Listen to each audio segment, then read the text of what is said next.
Hello, thanks for joining me. Today we have Ugly Duckling back on the workbench. And if you notice, there's some nice new parts here in front of Ugly Duckling. Today Ugly Duckling is going to get a chassis upgrade. With all the other upgrades we've done to Ugly Duckling, it still is running the stock chassis. Today that's going to change. We're going to put in this 149 RC Worx chassis. This is the homebrew chassis. It is made out of steel. Now the advantages of this chassis is that it lowers the center of gravity, provides much more up travel for the suspension, and gives us a number of mounting holes for the upper links. Let me show you about what I mean about up travel. I'm going to show you something about Ugly Duckling here. Okay, here we have Ugly Duckling at ride height. Now, as you can tell, it has a lot of down travel. But when it comes to up travel, that's it. And you hear that clunking noise? That is the cross member, the truss on the front for the front forelink that goes across the top of the axle, hitting the chassis. So I'm actually wasting a little bit of travel in the front because of that. With this chassis here and this curve, that will no longer be a problem. While I'm on the subject of the chassis, you notice it's real pretty orange color. Let me see if I can get some light to pick it up here, because this thing has a lot of metal flake in it. Something else you might have noticed there with the chassis is these braces right here. These are from Fisher's collar parts. These are available in a variety of colors, just like the chassis is. So you can definitely get something that will match, either complement or contrast the chassis and color scheme you're going for. Also, on this build right here, we are using these. These are also from Fisher's collar parts. These are body post mounts. So what's the point of these? Well, you see, on this chassis right here, the shock towers are integrated into it. So that makes a nice strong shock tower. I am running a set of RPM shock towers on here, which are now going away to replace with these, but even with their strength, there's some flex in the shock tower. This gets rid of that flex. But the problem is that on the shock towers, the body posts are integrated into it. So you use these right here to mount your body posts. Your body posts will slide down in there. You may have to trim off your body post a little bit. But another option people sometimes use whenever using these style of shock mounts is if they have the sprue right here left over from their axial, they will use these right here. These are bolt-in body post holders. They use just a single screw. I don't like these because these can rotate and that can knock your body out of whack. If a screw gets loose and your car takes a hard tumble, it can screw your body up, make your wheel wells bind up on your tires, just make it look funky. So that's why I highly recommend go with a set of these. You will not regret it. Much better than using these. So next step is I'm going to go ahead and tear this truck apart and get a frame rail out of it so we can compare it to one of these, compare the stocker to the 149 RC Worx frame rail, and just so you can see how much of a difference there is. I have a lot of work here because I have a lot of stuff crammed into this truck, but like I said, I'm going to go ahead and cut away. We'll take care of that, and then I'll be back to compare them. Okay, we now have the truck completely tore down the frame rails. Let's compare these stockers to the 149 Worx chassis. Here we can see them. I have the Worx chassis laid over top the stock chassis. And as you can see how it curves up so much more? This doesn't seem like much, but when it comes to up suspension travel, that'll make a world of difference. And it lowers your center of gravity by this middle part here being moved down. As you can tell, it's almost a full chassis rail farther down. The low center of gravity will make your crawler handle better. So it's a good thing. And as you can see also how spread out these link mounts are. Gives you a lot more adjustments there. Upside is though, one thing I do love about this one, a lot of chassis don't do, is it keeps your bumpers in the same location they were factory. So that way there's no weird movements of the bumpers for your body. Now the question is, how much heavier are these than the factory frame rails? Let's take a look. Okay, got my handy dandy scale out here. First up, I'm going to put a stock SCX10 frame rail onto the scale. Weighs in at 67 grams. Okay, let's put this beautiful orange piece on here. Weighs in 139 grams. So it's almost twice as much weight per frame rail. So it will add a little bit of weight to your vehicle, but at least it's adding it down low. Now let's talk about the other benefits here. These stock frame rails, where they're C-shaped and, as you can see, very, very thin, they are prone to bend. This chassis right here is very thick and hardy. And if you get this without powder coat, the upside is you can weld directly to it, like if you're building your own bumpers, cage, or whatever. But this one will not bend like the stockers, so you got a nice strong support base to build your vehicle on. And by it not flexing, it means it won't mess with your suspension tuning as much as the vehicle gets into a bind and stuff like that. You won't have the chassis flexing over. So that little bit of weight right there is a small price to pay. Now, if this weight bothers you, you can also get these same chassis rails in aluminum and carbon fiber. They have the same benefits of all the link mounts, the raised for suspension clearance, and the shock towers. All the same benefits, exact same shape, just made out of a little bit lighter material.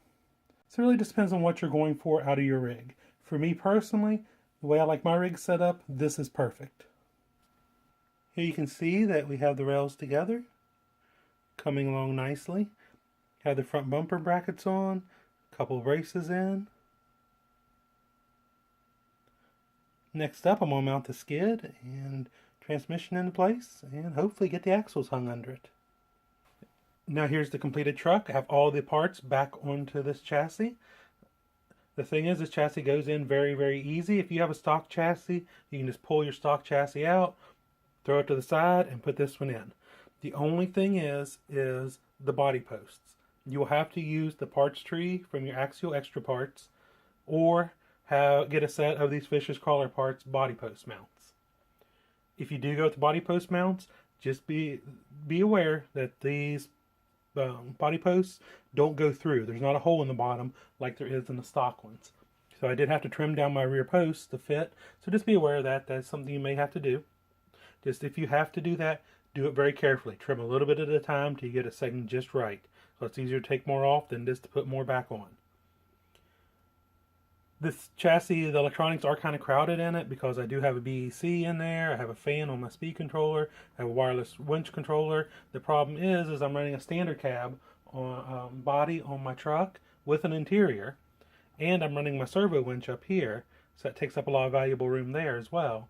So there's not a lot of room for me to mount my electronics. So if you have a stock truck with the battery tray up front, you'll have no problems at all. Or if you have a full enclosed body where you can have the radio tray back here, whatever, you'll be fine. I also run a full-size battery for long trail rides or a smaller one for comps, so that's why I have this big battery tray. One thing you do have to be aware of, this chassis has a lot of adjustments for your links. See if we can get around here where you can see them on this one. There we go. You can mount the links here in the stock location and you'll be fine. You can use the factory ones, but since this has all the adjustments, I decided to mount mine up here. If you mount them in any of these upper holes, you will have to either buy or make new links. I had to make new links here for mine, but it was easy enough to do. Just use the brake line and threaded rod method. So just be aware that if you do move your links mounts, you may have to remake your actual links themselves. Up here in the front as well, I moved my upper link up just one notch, right there above the slider. And here I did not have to remake that link just because of where I moved it to. It wasn't much of a change. And that is also why that I had to redo this radio tray. If you remember this truck before, this radio tray set at a slope.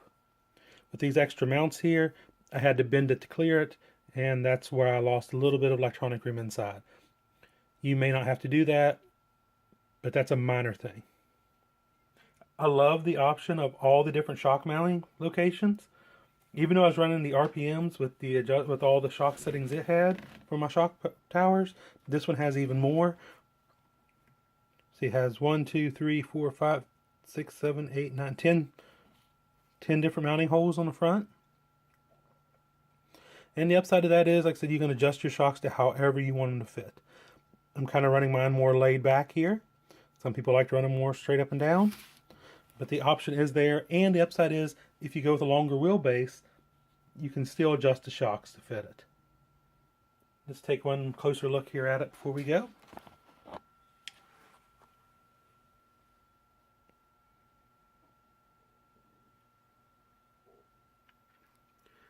The orange just looks amazing. Take a look at the other side.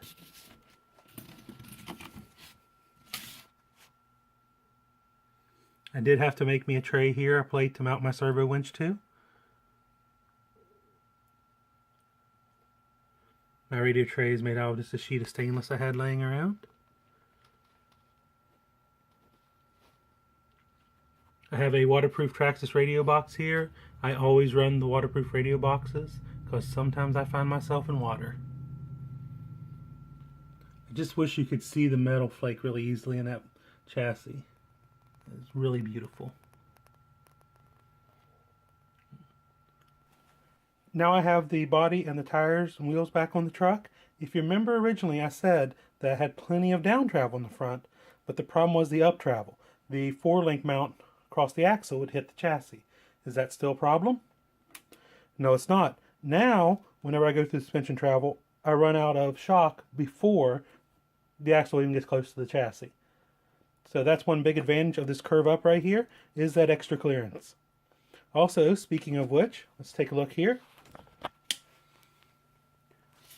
Right here, where it brought down, this piece dipped down, it did lower the transmission just a little bit. Not much though, but it is enough to bring the lower center of gravity a little bit lower. That, combined with this lower center of gravity skid, should make this truck much, much more stable. So what are my final thoughts? Final thoughts are this is a great upgrade to any SCX10 if you want better performance out of it. There's a lot of chassis out there on the market. I've tried a few different ones, but so far I like this one the best. I like the way it fits. I like the options it has. I like the strength and thickness of it. The upside is, like I said, if you don't want the weight, this is available in many different lightweight versions as well, be it aluminum or carbon fiber. So at least you have those options too that a lot of other chassis do not offer. So if you're looking for better performance, pick this chassis up. I will drop the link down below of where you can pick it up, as well as the upgrades from Fisher's Crawler Parts.